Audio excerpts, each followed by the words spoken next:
And we are back with the GSMC Wrestling Laureate podcast brought to you by the GSMC Sports Network. I'm your favorite wrestling fan here, Eric Rodriguez, every Monday night live on the GSMC Sports Network, the GSMC Podcasting Network, streaming on YouTube and Twitch. So make sure you guys Superman punch that like and subscribe button to the show. We talk about all the action inside and outside the ring, all the backstage curtain calls, all the rumors, all the dramas, conspiracy theories that fans love to talk about. I do love to talk about conspiracy theories. Hell yeah. We talk about, superstar and active statuses, injury updates, contract negotiations, extensions, and new signings. Also releases, which we're going to talk about right now. We talk about WWE, AEW to, Ring of Honor, TNA, Stardom, New Japan Professional Wrestling, GCW, Deathlock Professional Wrestling. We talk about it here on this show. So make sure you guys, be a part of the, the sports revolution that is the GSMC Sports Network. So without further ado, I'm going to give you guys my reaction to the releases of, a lot of WWE superstars. We saw this happen before, a huge wave of superstars just being like, all right, hey, Leia. A lot of good ones, some that do make sense. But every woman that was released in WWE, I gotta be honest, it was a huge mistake. It was really bad. It was very, very bad. It was a bloodbath. It was crazy. A lot of these women's wrestlers were like, "Oh my God, this girl's gonna be incredible." In WWE, and then just find out what happens at the end is just, it's hard. It's hard. It's really, really hard. Starting out with Shotzi. Shotzi, when she came back to WWE, she had a knee injury, and it was, then she came back to NXT, and she paid dividends. She was entertaining to watch. She still seemed like she didn't miss a step in professional wrestling. And then, then rumors come out that she wasn't training properly, or, this is not how a woman wrestler should be wrestling. And then Shotzi kind of, it seemed like, and if those rumors are correct, like WWE could actually be in a lot of trouble. So I'm hoping that, that doesn't happen with lawsuits and stuff like that. No one wants an ugly breakup, But overall, Shotzi, it was really shocking that she got released. Dakota Kai should have been a face, should have been a WWE Women's Intercontinental Champion. But, there's been speculation that WWE was waiting for Becky Lynch to come back so damn much to have this feud with Lyra Valkyria that you saw names like Ivy Nile, like Dakota Kai suffer because it was like, oh, no, we can't take the title off of Lyra. This is what we're saving Becky for. This is what we want Becky for.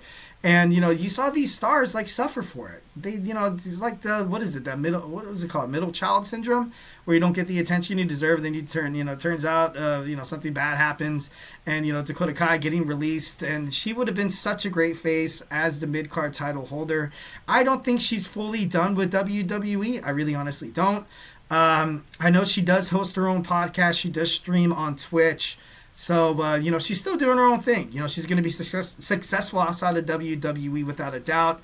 So, but I really honestly hope that she comes back.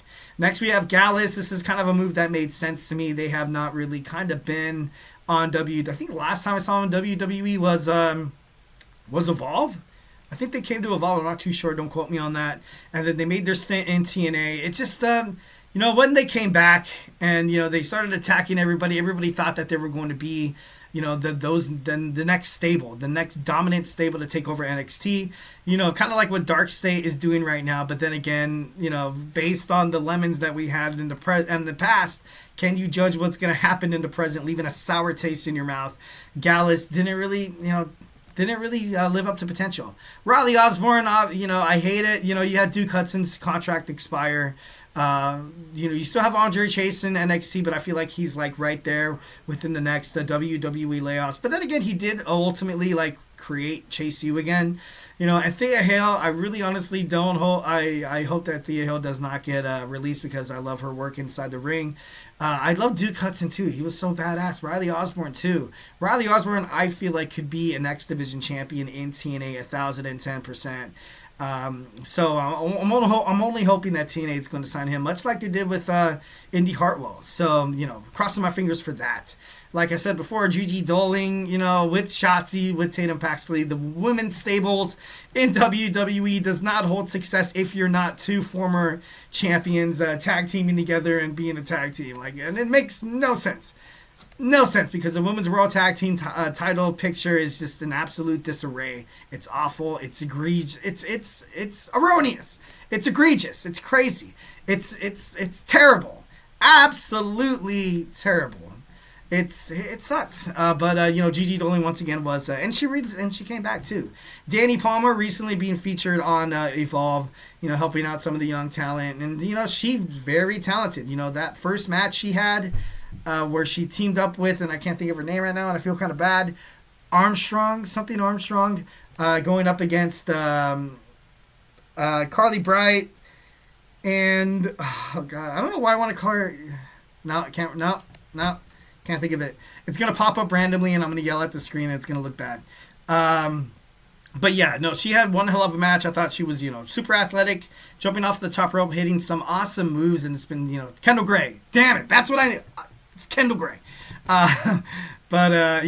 But overall, I feel like she's, going to be great back in the independent circuit, and she's going to kick ass. Oro Mensah, too. There's been promises that he was going to shine and Evolve. Maybe he does come back. Like I said, a lot of these WWE releases, maybe there's a little bit of a jump gun reaction from the fans, from wrestling media. But I feel like he's going to get signed. He's going to be great. He's going to be, he's going to be exactly what his potential will live up to. I feel like he's going to be a champion. Like I said, if he goes to TNA, being part of the X Division in TNA seems like it's been kind of a little bit repetitive there, because there they do have the Digital Media Championship. They kind of have two mid-card titles there to kind of balance things out. So, I don't know where we'll see Oro Mensah. Javier Bernal, we all saw this one coming, not being relevant in WWE. Inside the ring, your traditional wrestlers nowadays seems like they're not really successful. You kind of have to have more of a, and I'm not dogging on the guy. Obviously talented, Eric, you go into the ring and do what he does. I can't do it. Yeah, no, like I said, respect, absolute respect, 1,010%. But in terms of modern day professional wrestling, I just feel like maybe he doesn't got it, Eddie Thorpe too, traditional wrestling where you stay on the ground, the pound and ground game, you're kind of seeing it right now in the TNA with the system, the former tag team champions, like Myers and Edwards, them holding the tag team championships for that damn long, I thought was kind of stupid. I felt like I said, more of a ground and pound game, slow, not really fast. And you've seen WWE, like you've seen it with Nathan Frazier and Axiom, holding the WWE NXT tag team championships for that long. It was because every single time they came out, everybody was interested. Everybody wanted to see the match. Everybody wanted to see what they have to offer. Look at what the Street Profits, they propelled themselves to the top of the SmackDown tag team division based on Montez Ford being electric. D'Angelo Dawkins seeming like he should be in that natural ground and pound traditional wrestling game because of his size. He's jumping over top ropes. He's doing backflips. He's expanding his range a little bit. And, he goes balls to the wall, which I feel like 1,010% why the Street Profits finally are getting the recognition they deserve. Braun Strowman, what is it? The NFL has, like, the Walter Payton Man of the Year. This guy is literally amazing. I feel like he's not done with WWE. He's probably going to be working backstage. I feel like maybe he might jump onto the bandwagon of this Wyatt Six. And it's just crazy because you see all these wrestlers being released and you're like, okay, but everybody from the Wyatt Six, once they lost to the Final Testament years ago, it feels like, they're still signed to WWE. And you release one guy that a lot of the fans love. A lot of the fans could connect to Braun Strowman. He's very prominent on social media, talking always great things about professional wrestling and the WWE universe. And, you kind of, you let him go. That's why I feel like, once again, not jumping the gun here, I feel like Braun Strowman will come back to WWE eventually. Now, getting back to the releases that I hate, what really grinds my gears? Shayna Baszler, a very talented, much deserving wrestler who should have had a lot more success in WWE. And it's just, it was a damn shame. There was this Elimination Chamber match. Can't really pinpoint the exact year where she single-handedly eliminated everybody. Even big names like Asuka, where one knee strike, and she was absolutely dominant. And Shayna Baszler, this is they messed up with Shayna Baszler. They were very hot, cold. They kind of had like a bipolar approach on how should we handle Shayna Baszler. She was either looking super dominant, kicking ass, and looking like she can be a WWE champion, women's champion for like 3 years, or we'll have her drop matches and look like a jobber. And you can't have that.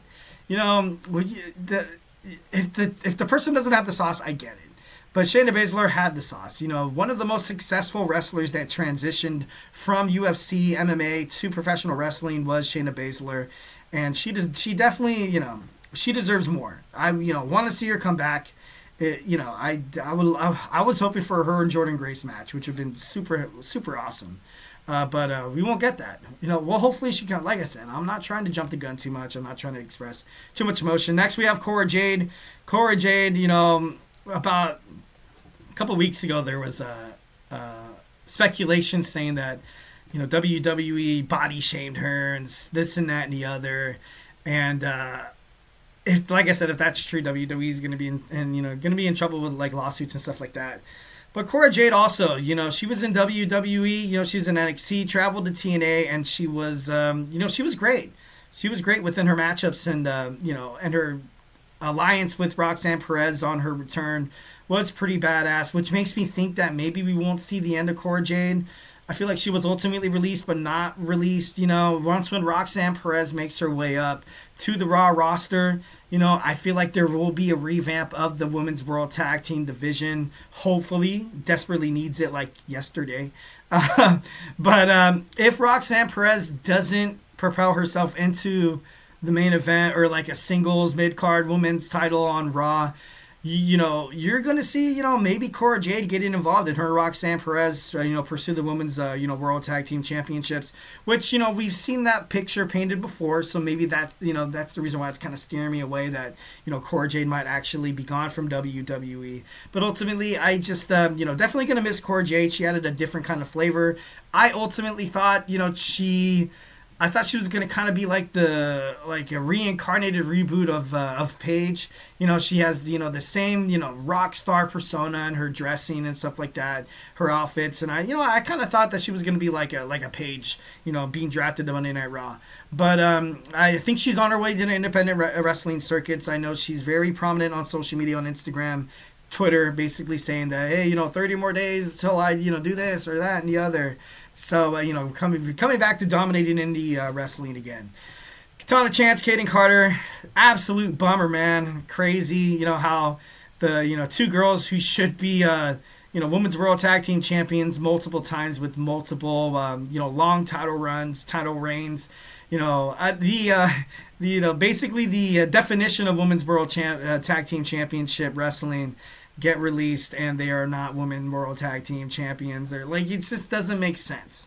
Like I said, the Women's World Tag Team division is an absolute shambles. It's crazy right now. That long reign of terror that Jade Cargill and Bianca Belair had destroyed so many tag teams. Definitely effed up a lot of these women. Look at the Unholy Union, Isla Dawn and Alba Fire. Look at Kayden Carter and Katana Chance. Look at the Metaphor Girls. They all suffered at the hands of, two single stars holding the Women's World Tag Team Champions, which is an absolute abomination. It's crazy. I'm not blaming Bianca Belair and Jade, obviously. They're not, they're more or less, they're wrestlers, they're superstars. They're not pulling the strings backstage, if you know what I'm saying. But ultimately, so sad that these girls are gone. Hopefully they come back. Jakara Jackson, too, one of my favorite wrestlers. Her, during this tag team run with Last Legend, Metaphor Girls, she took a lot of the beatings during the match, man. And, she didn't miss on her cues. There was a couple of times where, it seemed like she was ultimately kind of playing second fiddle to, like, her opponent, where her opponent, like, kind of had to slow down the match a little bit. But this is an example of someone who literally got better and better and better and better, only to be released. And it's just a damn shame. And she's so gifted, she's so talented, and it sucks that she's gone. She kind of said that she was going to go toward like a new persona after her WWE run. So, maybe we might not get a Miss Jackson, but I definitely, wish the best for all these superstars who are released or who might come back to WWE or find success within the independent wrestling circuits. The game is different now. The game in terms of professional wrestling is absolutely different. You can wrestle in indies and be absolutely successful. So many options in professional wrestling in this entertainment industry. So there's no doubt that these people are gonna, definitely bounce back 1,010%. So can't help but to wish for the best for a lot of these awesome, amazing superstars.